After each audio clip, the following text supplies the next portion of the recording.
Get out until you apologize to my lover, she screamed. I packed a bag and left without a word. Next morning, her father's panic call. The trust alert fired. Tell me she didn't actually kick you out. She did. And the 30-year-old legal structure I built just activated. Automatically. My name is Griffin Harding. I'm 53 years old, and for 30 years I've been a commercial real estate developer here in Portland, Oregon. Started with a 4-unit apartment building at 23, borrowed to the hilt. Now I control 42 properties across 3 counties, worth approximately $80 million. I didn't build that by being impulsive. I built it by being patient, strategic, thorough. Same qualities that made me successful apparently made me boring in marriage. Simone and I met when she was 23. I was 27, already on my 3rd building. She saw ambition in me. Her father, Leonard Cross, saw stubbornness. Both were right. Leonard owned Cross Development, the largest residential construction firm in the Northwest. When I married his daughter, he made it clear I was marrying up. Country clubs, charity galas, summer homes, that was their world. I came from a 2-bedroom apartment in Northeast Portland. But I had something Leonard respected. I knew how to build and protect what I built. When he suggested creating a family trust, I didn't just agree. I studied trust law for 6 months and helped design a structure so airtight that even Leonard was impressed. The Harding Cross Family Trust had provisions nobody thought we'd need. Article 7, Section 3 specifically addressed what happened if primary beneficiaries violated behavioral covenants. Leonard insisted. Better to have guardrails nobody needs than need guardrails nobody has. Simone signed everything without reading it. She was pregnant with Lydia, focused on nursery colors, trusting the men in her life had everything handled. That was 25 years ago. 25 years of building, providing, protecting. 2 children, Lydia, now 25 finishing medical residency in Seattle, and Owen, 22 at University of Oregon. A home architectural magazines wanted a feature, a marriage that looked perfect from outside, but providing stopped being enough somewhere along the way. 3 weeks ago, Owen called from Eugene, voice tight. Dad, I need to tell you something. That's when I learned about Jasper 39, self-proclaimed brand consultant with a Sanskrit wrist tattoo and a LinkedIn full of inspirational quotes. Owen saw them together at a restaurant, not business lunch together, but hand-holding, kissing in the parking lot together. I thanked Owen, assured him it wasn't his burden, and spent 2 weeks doing what I do best, preparing. I didn't confront or rage. I documented, consulted attorneys, quietly activated legal mechanisms dormant for 25 years. Now, standing in my living room with my wife screaming and her lover smirking, all that preparation was about to pay dividends. I'll be gone by morning, I said steadily. But Simone, you should know something. She crossed her arms, defiant. What? You should have read what you signed. I turned and walked toward the stairs, ignoring her confused expression and Jasper's nervous laughter. By morning, she'd understand. By morning, everything would become very clear.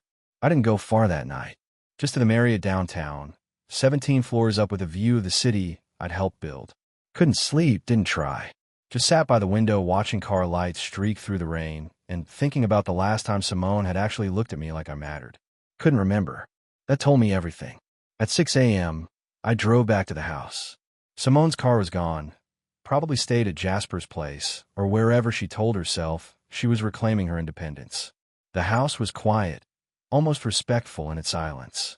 I walked through rooms I designed, touching countertops I'd selected, remembering when this place represented everything we were building together instead of everything that had fallen apart. I went to my office, unlocked the safe, and removed the documents I prepared. The original trust agreement, the property deeds, the transfer protocols. Everything Leonard and I had structured 25 years ago. Everything Simone had signed without reading. I placed my house keys on the kitchen island, right next to the coffee maker she'd used every morning for a decade. Didn't leave a note. Actions speak louder than words, my father used to say, usually right before he'd disappoint us again. But this time his saying fit. My phone rang at 7:43. Leonard's name on the screen. Griffin. His voice was tight, controlled, the way it got when he was trying not to explode. I just got an alert from the trust management system. Property Transfer Protocol Section 9 has been activated. Tell me Simone didn't actually kick you out of the house. I leaned against my truck in the driveway, watching morning light break through the clouds. Leonard Cross, my father-in-law, sounded older than his 73 years suddenly. Tired. She did, I said simply. Last night. Told me to get out until I apologized to her lover. So I got out. Silence on the other end, the kind that's full of calculation. Leonard didn't get to where he was by reacting emotionally. He was doing the math, running through the legal implications, probably pulling up the trust documents on his computer right now. Jasper Crane, Leonard said finally, not a question. I heard rumors 3 months ago. Hope they were just country club gossip. They weren't gossip. And you activated the protocol. Still no emotion, just statement of fact. I follow the trust provisions we both agreed to, I replied. Article 7, Section 3, Behavioral Covenant Violations. Primary beneficiary who forces grantor removal from primary residence forfeits beneficiary status, pending trust board review. You wrote that clause yourself, Leonard. Another pause. I could hear him breathing, the slight wheeze he got when stress hit his chest. His doctor had warned him about that last year. The board review, Leonard said slowly, consists of 3 trustees. You, me, and Harold Patterson from the law firm. That's correct. Harold will vote however the legal framework dictates, which means this comes down to you and me. Leonard's voice had shifted now. Not father-in-law anymore. Business partner calculating exposure. What do you want, Griffin? I don't want anything, I said honestly. I want to protect what we built. You taught me that. Family assets stay in the family, but family members who violate trust don't get to benefit from it. Those were your words. She's my daughter. For the first time, Leonard's voice fractured slightly. I know. And she's my wife. Was my wife. I corrected myself. But she made a choice last night, Leonard. She chose a 39-year-old brand consultant with a Sanskrit tattoo over 26 years of partnership. She can live with that choice. But she can't make that choice and keep the benefits of what I built. The line went quiet again. Somewhere in the background, I heard a woman's voice, probably Diane, Leonard's second wife, asking if everything was okay. I need to talk to Simone, Leonard said finally. Don't do anything else yet. Give me 24 hours. I'm not doing anything, Leonard. The trust is doing what it was designed to do. Automatically. That's the beauty of good legal architecture. 24 hours, Griffin. Please. I looked at the house one more time, the place where I'd raised my children, celebrated birthdays, believed in futures that no longer existed. She has my number, I said. But the clock on the protocol started last night when I vacated the premises. 24 hours won't change the legal mechanics already in motion. I hung up before Leonard could respond. My phone immediately buzzed with a text from my attorney, David Rosen. Trust alert received. Standing by for instructions. I typed back, let it run. No interventions. 3 dots appeared, then disappeared, then appeared again. Finally, understood. This would get complicated. I sent back one word, good. The coffee shop on Burnside had terrible coffee, but excellent Wi-Fi, and booth seating where nobody bothered you. I sat in the back corner with my laptop, and 3 manila folders I've been building for the past 2 weeks. Called them my insurance policies. David Rosen, my attorney, slid into the booth across from me at 9:30. He didn't order coffee, just opened his briefcase and pulled out a yellow legal pad covered in notes. Simone called my office 4 times this morning, David said, adjusting his glasses. Said you've locked her out of the trust accounts, and she can't access household funds. I haven't locked anything, I replied. The trust provisions locked automatically when she violated behavioral covenants. I'm not the one who activated this, David. She did. David nodded slowly. He'd been my attorney for 12 years, handled everything from property acquisitions to contract disputes. Never seen him rattled. Her attorney, Sharon Vickers, already sent a demand letter. Claims you're weaponizing the trust for revenge, that it constitutes financial abuse. I opened the first folder and slid it across the table. Bank statements, credit card records, transfer receipts. Simone withdrew $43,000 from our joint account over the past 6 months. Small amounts, nothing that would trigger alerts. Spent on trips to Seattle, hotel rooms, shopping sprees. I have receipts from places she claimed were business networking events. David flipped through the pages, his expression unchanging. This shows financial impropriety, but not necessarily grounds for. Second folder, I interrupted. He opened it. Inside were printed emails, text message screenshots, calendar entries. All from Simone's iPad, the one she left logged into our home network. Nothing encrypted, nothing hidden well enough.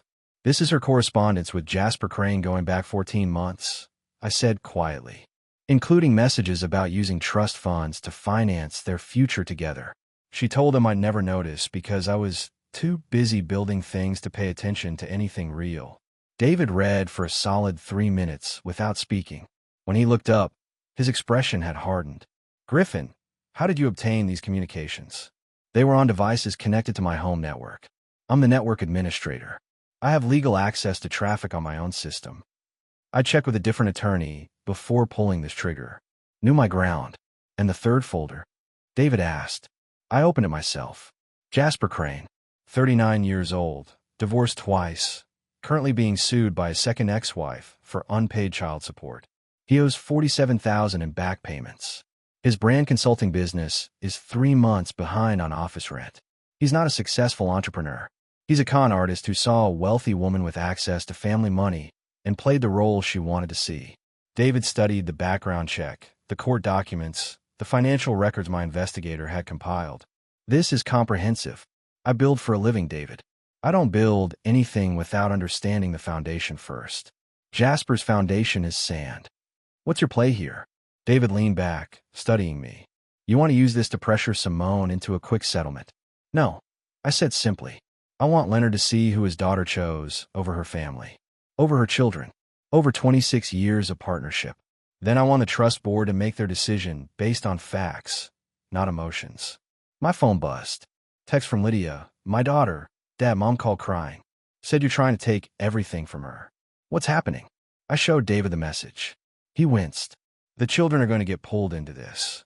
They already are, I replied. Owen's the one who told me about the affair.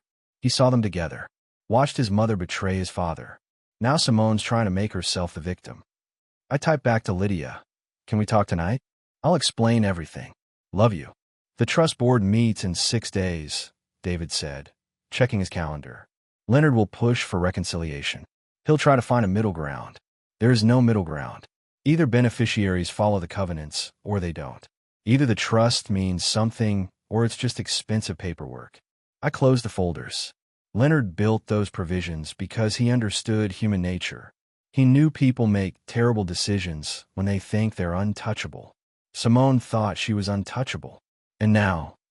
David asked. Now she learns what foundations feel like when they shift. Leonard showed up at my temporary apartment Thursday afternoon. Didn't call ahead, just appeared at my door looking every one of his 73 years. His face was gray, eyes tired behind his glasses. Can I come in? He asked, voice rough. I stepped aside. The furnished rental was generic, corporate housing for executives between assignments. Beige walls, rental furniture, nothing personal. Leonard looked around like he was cataloging evidence of my reduced circumstances. Coffee. I offered. Bourbon if you have it. I didn't. Water's the best I can do. He waved it off, sat heavily on the couch. For a long moment, he just stared at his hands. Hands that had built a construction empire, signed contracts worth hundreds of millions, held his daughter when she was born. I talked to Simone. Leonard said finally, not looking at me. She admits the affair. Says it's been going on about a year. Claims you were emotionally absent, that you prioritized work over the marriage. That's probably true, I admitted, sitting across from him. I did prioritize work. Built 42 properties while she built a relationship with a con artist, living off credit cards and broken promises. Leonard's jaw tightened. You investigated him. Of course I did. Due diligence. Same thing I do before any business partnership. I leaned forward. Jasper Crane owes $47,000 in child support, Leonard. His business is failing. He's being evicted from his office space. Simone wasn't having an affair with a successful man who appreciated her. She was being played by someone who saw a wealthy woman with access to family money. Leonard closed his eyes. She said he makes her feel alive, that he listens to her dreams. He listens to her bank account. I kept my voice steady. I've got copies of text messages where he's asking her for loans for his business. $5,000 here, $8,000 there. She's given him at least $23,000 from our joint accounts that I can prove. Jesus, Leonard whispered. I'm not trying to hurt your daughter, I continued. But I'm not going to pretend she didn't make choices that violated everything we built together. The trust has provisions for this exact situation. Provisions you insisted on. I never thought we'd actually use them. Leonard looked at me finally. I thought they were just guardrails. Theoretical protection. Guardrails are theoretical until someone runs off the road. I met his gaze. She ran off the road, Leonard. Told me to get out of my own house so she could be with him. That's not a mistake. That's a choice. Leonard stood, walked to the window, looked out of the parking lot. The trust board meets Tuesday. I'll be voting to restore her beneficiary status with conditions. Mandatory counseling, supervised access to funds, periodic reviews. That's your right as a trustee, I said. And you'll vote to permanently revoke her status. Not a question. I'll vote to uphold the covenant violations as written. Yes. Harold Patterson will side with the legal interpretation, which means you win. Leonard's voice was flat. My daughter loses access to everything her family built. No, I corrected quietly. Your daughter already lost that when she chose someone else. The trust is just acknowledging reality. Leonard turned, and I saw something I'd never seen before in his eyes. Defeat. You're a harder man than I thought, Griffin. You taught me to be hard when it mattered. You said protecting assets meant having the spine to enforce boundaries, even when it hurt. I was talking about business threats, not my own daughter. Funny thing about principles, Leonard. They don't change based on who's violating them. He walked to the door, paused with his hand on the knob. Lydia and Owen are caught in the middle of this. They are. And they're old enough to understand what their mother did and why it has consequences. Leonard opened the door, stood in the doorway. She's going to fight this. I know. It's going to get ugly. It already is. He left without another word. I stood at the window watching him walk to his Lexus, shoulders bent, moving like a man who just buried something precious. My phone rang. Lydia. Dad. Her voice was careful, controlled. I need to hear your side. Mom says you're being cruel. That you're using money to punish her for falling out of love. Can you come to Portland this weekend? I asked. I'll show you everything. Every document, every provision, every choice that led us here. Silence then. Okay. Saturday morning. Thank you, sweetheart. After she hung up, I sat in the quiet apartment and thought about Leonard's defeated expression, about Simone's tears that I hadn't seen yet, but knew were coming, about my children being forced to choose sides in a war their mother started. This wasn't victory, but it wasn't defeat either. It was something harder. It was being right at the cost of everything comfortable. Lydia arrived Saturday morning with 2 coffees and the wary expression of someone entering a battlefield without knowing which side held the mines. My daughter looked like her mother, same sharp features and careful eyes, but she moved like me, deliberate and measuring. Dad, she said, handing me a coffee. Mom called me 6 times yesterday. She's staying at a hotel because she says she can't access house accounts. Sit down, I replied. I'll show you everything. For the next hour, I walked her through the trust documents, the behavioral covenants, the email exchanges between Simone and Jasper. Showed her the bank withdrawals, the credit card statements, the messages about using family money to finance their future. Lydia read in silence, her coffee going cold. When she finally looked up, her eyes were wet but her voice was steady. How long have you known? Owen told me 3 weeks ago. He saw them together in Eugene. Owen knew before me. Something flickered across her face. Hurt, maybe. He happened to see them. It wasn't about who knew first, Lydia. It was about what to do with the information. She stood, walked to the window, arms crossed. Mom says you're being vindictive. That you built this trap and waited for her to step into it. I built protection 25 years ago with your grandfather. Protection against exactly this kind of betrayal. Your mother stepped into it by choice, not because I led her there. Lydia turned. She says she loves him. That Jasper makes her feel alive in ways you never did. Jasper Crane owes $47,000 in child support, I said quietly. He's being evicted from his office. His business is failing. Your mother didn't fall in love with a successful man who appreciates her. She fell for a con who saw access to money. My daughter's face went pale. You investigated him. I protect what's mine. That includes you and Owen, even if it means showing you ugly truths about your mother's judgment. Lydia sat back down, picked up the background check on Jasper. Read through it slowly. When she finished, she just stared at the papers like they might rearrange themselves into something less damning. What happens now? She asked finally. Tuesday, the trust board votes. Your grandfather will vote to restore your mother's beneficiary status with conditions. I'll vote to maintain the suspension. Harold Patterson will vote by legal precedent, which means I win. And Mom gets nothing. Mom gets her personal income, her car, her freedom. She doesn't get access to family assets she violated covenants to lose. I leaned forward. Lydia, I need you to understand something. This isn't about revenge. It's about consequences. If we don't enforce boundaries, they become suggestions. Your mother needs to learn that choices matter. Lydia wiped her eyes, but her voice stayed controlled. Owen's flying in Monday. He wants to talk to both of you together. I'll meet with him, but not with your mother present. Not yet. She's going to fight this, Lydia said. She's already talking to attorneys about challenging the trust structure. Let her fight. The structure is solid. Leonard and I built it to withstand exactly this kind of challenge. I reached across, took my daughter's hand. I know this is hard. I know you love your mother. Nothing about this trust situation changes that you're her daughter. But it changes that she's your wife, Lydia said softly. That changed the moment she brought another man into our home and told me to apologize to him. Owen showed up Monday afternoon, still wearing his University of Oregon hoodie, looking younger than 22 and older than he should. My son had his mother's dark hair and my build, solid and grounded. Dad, he said, dropping his backpack by the door. We need to talk about what I didn't tell you. That sentence made my chest tighten. What do you mean? Owen sat on the couch, hands clasped between his knees. When I saw Mom with Jasper and Eugene, it wasn't the first time. I saw them 6 months before that. In Portland, at a restaurant near campus when I came home for spring break. The room tilted slightly. 6 months before you told me.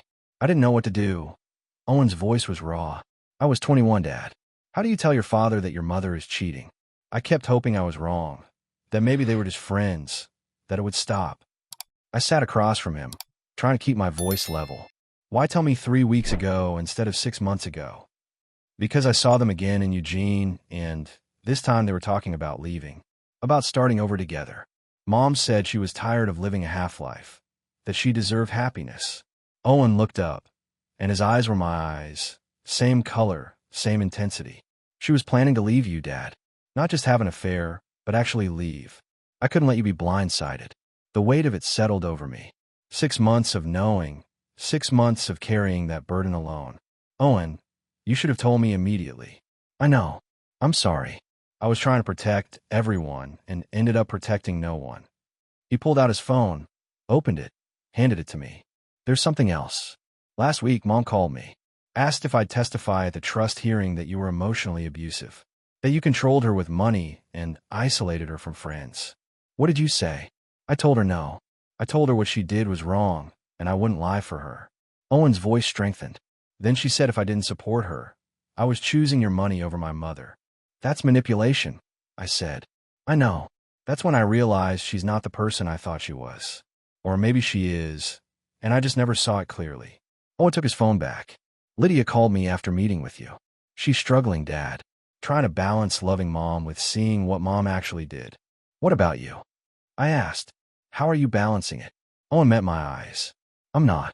I saw what I saw. Mom cheated, brought that guy into our family, and now she's trying to make you the villain for protecting what you built. I can't balance that. I can only choose truth. Something in my chest loosened hearing him say it. I never wanted you kids pulled into this. We were pulled in the moment Mom made her choices, Owen replied. You didn't do that. She did. We sat in silence for a moment, father and son, navigating wreckage neither of us created. Tuesday's the trust board meeting. I said finally. Your mother will likely try to contact you, maybe pressure you to intervene with Leonard. Let her try, Owen said, and his voice carried a hardness I'd never heard before. I'm done protecting her from consequences she earned. The conference room at Patterson Associates smelled like leather and old money. 3 trustees sat at a mahogany table that had witnessed decades of family disputes. Harold Patterson, 71, senior partner, presided from the head. Leonard sat to his right, looking like he'd aged 5 years and 5 days. I sat across from them. Simone arrived with her attorney, Sharon Vickers, a sharp woman in her 50s known for aggressive family law tactics. They took seats at the far end, Simone's eyes avoiding mine completely. Harold opened the leather folder in front of him. We're here to review the beneficiary status suspension triggered by Article 7, Section 3 covenant violations. Mrs. Harding, you have 15 minutes to present your position. Sharon stood. My client admits to an extramarital relationship, but contests that this constitutes grounds for permanent beneficiary removal. The trust language is punitive and was created during a different era of the marriage. Mrs. Harding has been a faithful partner for 25 years prior to this relationship, which occurred during a period of emotional neglect by Mr. Harding. The trust language doesn't have expiration dates, I said calmly. Covenants apply equally whether violations occur in year 1 or year 25. Sharon continued. Mrs. Harding is prepared to undergo counseling, accept supervised disbursements, and demonstrate commitment to reconciliation. She requests restoration of beneficiary status with reasonable conditions. Mrs. Harding, Harold said, looking at Simone directly, did you or did you not order your husband to vacate the primary residence? Simone's voice was small. I was emotional. I said things I regret. That's not what I asked. Did you order him to leave? Yes, she whispered. And the phrase you used, according to Mr. Harding's statement, was get out until you apologize to my lover. Is that accurate? Simone looked at her attorney, who nodded slightly. Yes. Harold made notes. Mr. Cross, your position? Leonard cleared his throat. My daughter made a terrible mistake. But she's still my daughter, still the mother of my grandchildren.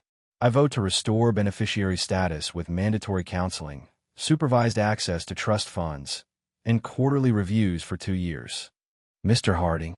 I opened my folder, slid documents across the table. Bank statements, emails, text messages. These show systematic deception spanning 14 months. $43,000 withdrawn and spent on an affair. Messages discussing using trust funds to finance a future with another man. This wasn't a mistake. It was calculated betrayal.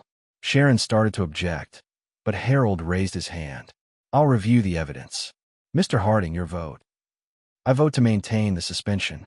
The covenant violations are clear and documented. Restoration would render the trust provisions meaningless.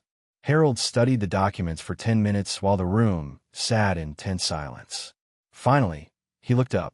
Based on the evidence presented and the plain language of Article 7, Section 3, I vote to maintain the beneficiary status suspension. The covenant violations are substantiated and meet the threshold for enforcement. Mrs. Harding's beneficiary rights are hereby suspended indefinitely pending future review, contingent on material changes in circumstances. Simone's face went white. What does that mean? It means, Harold said not unkindly, that you no longer have access to trust disbursements, trust properties, or trust accounts.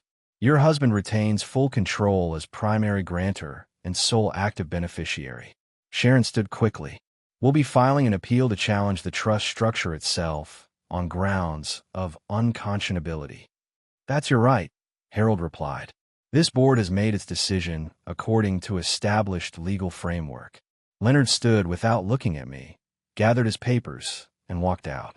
Simone followed with Sharon, her shoulders shaking. I sat alone in the conference room afterward, staring at the papers that had just dismantled 26 years of marriage with legal precision. Harold approached, put a hand on my shoulder. This was the right decision legally, he said quietly. Whether it's the right decision personally, only time will tell. The house was empty when I returned Wednesday afternoon. Simone had moved out completely, taking her clothes and personal items, but leaving everything else untouched. Like she was erasing herself from the space without destroying what remained. I walked through rooms that felt different now. The kitchen where she'd screamed at me. The living room where Jasper had smirked. The bedroom we'd shared for 26 years. Now just furniture and memories. My phone rang. Private investigator, Dennis Cole, the man I'd hired 3 weeks ago to document everything. Griffin, Dennis said, his voice carrying bad news. I've got something you need to see. Can you meet me? 30 minutes later, I sat in his car outside a downtown hotel. Dennis handed me an envelope. Jasper Crane, Dennis said. Real name Jason Caldwell. Changed it legally 4 years ago after his second divorce. He's got warrants in California for fraud, owes child support in 2 states, and his brand consulting business is a shell company. No clients, no revenue, no legitimate operations. I opened the envelope. Court documents, arrest records, documented scams going back 12 years. This wasn't just a bad boyfriend. This was a career criminal. There's more, Dennis continued. I found communications between Jasper and his brother. They were planning to marry Simone, get control of trust assets, then divorce her and split the proceeds. This was a long con from the beginning. The weight of it settled over me. Simone hadn't just made a bad choice. She'd been targeted, manipulated, used by someone who saw vulnerability and exploited it professionally. Does she know? I asked. No idea. But you should probably tell her before she gets in deeper. I drove to the hotel where Simone was staying. Texted her. We need to talk. It's important. Her reply came fast. If this is about the trust, my attorney said not to communicate. Me, it's about Jasper. You're in danger. 10 minutes later, she met me in the hotel lobby, looking exhausted and defensive. What do you want, Griffin? I handed her the envelope. Jasper Crane isn't who he says he is. His real name is Jason Caldwell. He's wanted for fraud in California, and he was planning to con you from the beginning. Simone opened the envelope, read through the documents. Her face went from skeptical to horrified to broken in the span of 5 minutes.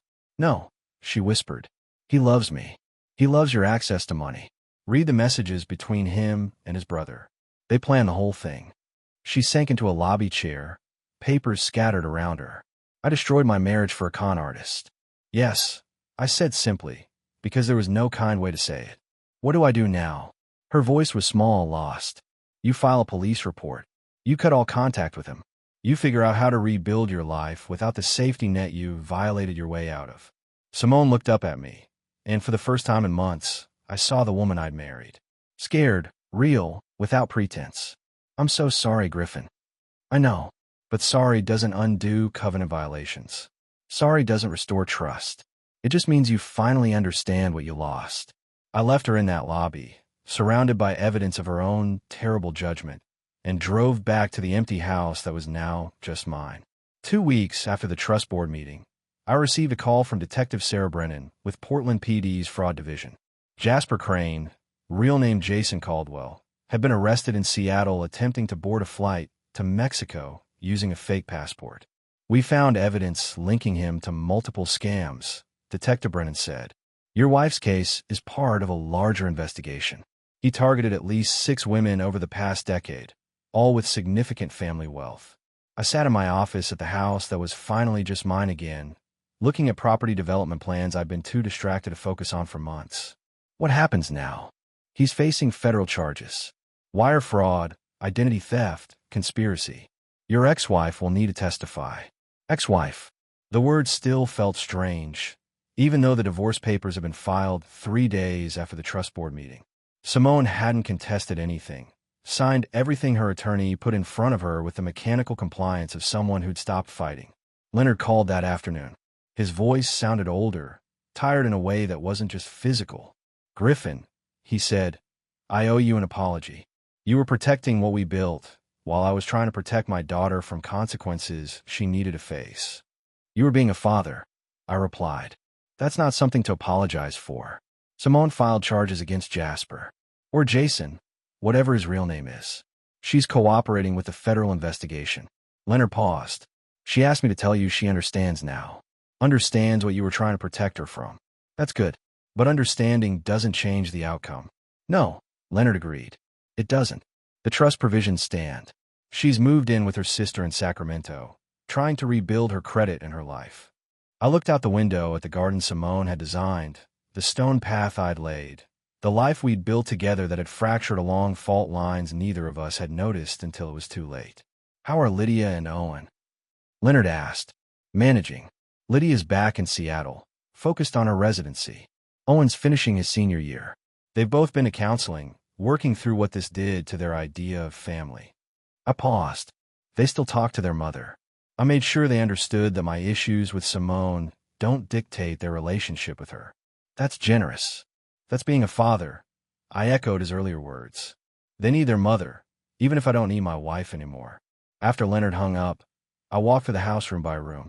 Some spaces I'd already started changing, removing memories that hurt to look at. Others I left untouched, not ready to erase everything we'd been. My phone buzzed. Text from David Rosen, my attorney. Divorce finalized. Papers being filed with the court today. 26 years of marriage, reduced to legal documents and property settlements. Simone got her car, her personal accounts, her freedom. I got the house, the properties, the business empire I'd spent 3 decades building. The victory felt hollow, but it felt necessary. Like surgery that saved the patient, but left scars that would never fully fade. 8 months later, I stood in the lobby of the newly opened Griffin Harding Community Development Center in Northeast Portland, the neighborhood where I'd grown up in that 2-bedroom apartment. The center provided small business consulting, financial literacy classes, and startup grants for entrepreneurs from underserved communities. Leonard stood beside me, looking healthier than he had in months. Lydia and Owen flanked my other side, both of them smiling genuinely for the first time since the trust board meeting. "Dad," Lydia said, squeezing my arm, "this is incredible. You turned everything that happened into something that helps people." I looked at the families touring the facility, the small business owners attending workshops, the young entrepreneurs who reminded me of my 23-year-old self, hungry and determined. Your grandfather always said protecting wealth meant using it for something beyond yourself. Took me losing a marriage to figure out what that meant. Owen was talking to a group of college students about property management careers, animated and passionate. He'd changed majors from business to urban planning, wanting to build communities instead of just buildings. The divorce had clarified something for him about what mattered.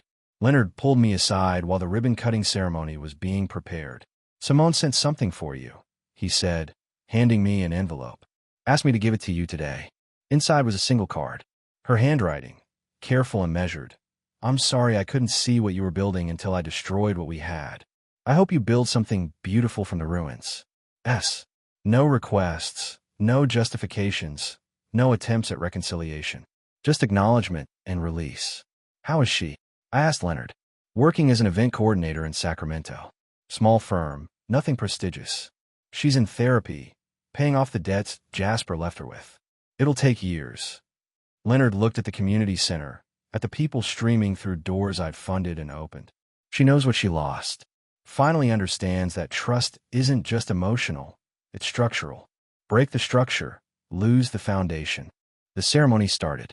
Local officials spoke about community investment, about the importance of supporting local entrepreneurs, about generational wealth being built through education and opportunity. They thanked me for the endowment, for the vision, for turning personal pain into public good. I didn't speak. Didn't need to. The building spoke for itself. Afterward, Lydia approached with a man I didn't recognize. Mid-30s, genuine smile, introducing himself as Dr. Ryan Merchant, a fellow resident at her hospital. "Dad," Lydia said, her cheeks slightly pink. "Ryan and I have been seeing each other for a few months. I wanted you to meet him." We shook hands. Ryan's grip was firm, his eyes direct. "Mr. Harding, your daughter talks about you constantly. About how you taught her that principles matter even when they cost everything. Sometimes especially when they cost everything," I replied, studying the man who was clearly important to my daughter. "What kind of doctor are you, Ryan?" "Emergency medicine. I deal with trauma." "Then you'll understand my family," I said, and Lydia laughed, the sound lighter than I'd heard in months. As the sun set over Portland, casting orange light across the city I'd spent 30 years helping build, I stood with my children and my former father-in-law, watching people pour through doors that represented something better than what I'd lost. Something earned through pain, but built with purpose. My phone buzzed. Property development proposal for a new project in Beaverton. Investors ready. My team asking for approval to proceed. I typed back, "Let's build it." Because that's what I did. I built. Through betrayal and divorce. Through trust meetings and legal battles. Through the collapse of one foundation and the construction of another. I built, protected what mattered, and moved forward. 26 years of marriage hadn't taught me how to love without conditions. But they taught me how to build structures that survived when love failed. And in the end, maybe that was the more valuable lesson.